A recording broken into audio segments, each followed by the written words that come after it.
तांडे बारो गटातील इलेक्शनच्या निमित्ताने सर्व जमलेले शासकीय ग्रामस्थ मानकिशोर आणि सर्व पुढारी मंडळी मित्रांनो, या रणधुमाळीमध्ये अनेक दिग्गज होते, परंतु आता दिग्गज असून काही फायदा नाही. कारण आता ही तुमची आमची गोरगरिबांची लढाई. या गोरगरिबांच्या लढाई माग अनेकदा आपला भोळेपणाचा फायदा घेतला आहे. आणि खरं पाहिलं तर आज ही लढाई सर्वसामान्य माणसाची. आज या लढाईमध्ये सर्वसामान्य माणसाने हातात घेतलेली लढाई आहे मित्रांनो. आज पुढारी माणसं आपल्याला सांगतात, सगळ्या गोष्टी सांगतात, पण गेले 15 वर्ष ज्या आपल्या आदिवासी समाजाचे नेतृत्व करणारे कार्यकर्ते होते, आजही ते आपल्याला स्वतःच काही पदव्या घेऊन मोकळे झालेले. पण मित्रांनो, समाजासाठी फक्त काय पिढगिरणी, ताडपत्र्या याच्या व्यतिरिक्त काही समाजाचं पिशव्या घ्या, डबं घ्या आणि साड्या घ्या आणि जा बंद कर पाठव. मित्रांनो, आताच मला एक अर्धा तासापूर्वी माहिती मिळाली का मित्रांनो, तुम्हाला साड्या वाटप होणार आहे, जरूर घ्या, साड्या घ्या. साड्याची गाडी पण पकडली गेली, लक्षात घ्या.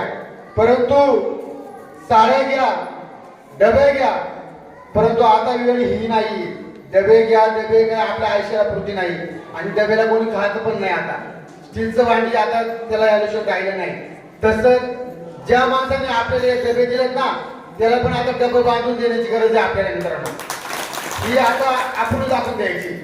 म्हणून आपण कळकळीची विनंती सर्व आपल्या आया बहिणींना का आता ही चोर लोकांची संगत आपल्याला सोडायची. आपल्याला आता सक्षम नेतृत्व करणारी माणसं आपल्या हातात द्यायचे. कारण काय झालंय, आपल्या आदिवासी पट्ट्याला काय झालंय का इथं यायचं, गळ्यात हात टाकायचा, आईबाईचा मुका घ्यायचा आणि डोक्यावर हात फिरवायचा, याच्यातच आपलं दिवस चालले मित्रांनो.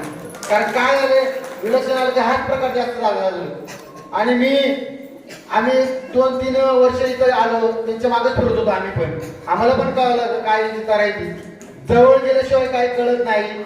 ज्याची जात आहे ना, सापाची जात, सापाच्या जवळ गेल्याशिवाय साप चावत नाही, तसा माणसाला जवळ त्याला स्पर्श केल्याशिवाय चावत नाही, तशी त्याची तयारी तुम्हाला सांगतो.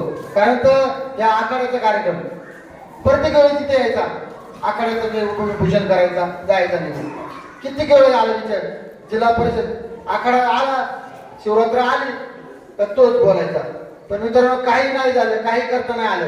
आणि कोणतं ठोस असं काम सांगा बरं आपल्या समाजाचं, का या समाजासाठी एक संस्कृती भवन बनवले किंवा आपल्या आदिवासी पट्ट्यामध्ये पुढं डिजिटल शाळा केल्या. शिक्षणाच्या माणसाचं नाही, तो काय डिजिटल समजणार आहे, काय समजणार डिजिटल. हा, आदिवासी समाजामध्ये फिरत असताना असे दारूचे अड्डे किती प्रकारचे गावागावामधून फैलावले गेले, याचा काय विचार आहे का. आम्ही काल फिरत असताना त्या भागामध्ये काळूदादा आम्ही सगळे एकत्र गाडीत होतो मित्रांनो. अशी परिस्थिती पाहायला मिळाली तर माझ्या आयुष्यात मी अशी परिस्थिती पाहिली नसेल. रोडच्या कडेला पेटेची वाट, रोडच्या कडेला बायांक दारू बिरू पत्तेचा डाव, बायांक लोक दारू बिरू पेतात. असा परिस्थिती आदिवासी भागात चालले. आणि कुठलं नेतृत्व, कुठलं काय राहिले समाजाची. हा, समाजाला कुठलं तरी एवढ्या दिशेने न्यायची ही आजची काळाची गरज आहे. आणि आपण उठतो, दारू आणायची, वाटायची, डबं द्यायचे, ह्या गोष्टी सोडून द्या. आता आपलं सक्षम नेतृत्व दिलं पाहिजे.